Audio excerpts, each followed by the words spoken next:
Hi, thanks for coming today. Are there any trends within the black community, such as higher crime rates or higher illegitimacy rates that could explain their position vis-a-vis whites? And can those be explained by some dominant social group? No.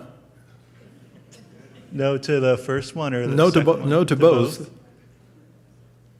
So there's no... I mean, there's a propagandistic mechanism that's afloat about, black illegitimacy and black criminality. I guess it depends on what kind of crime you have in mind.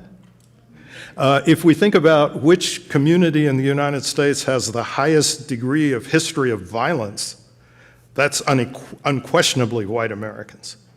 Unquestionably.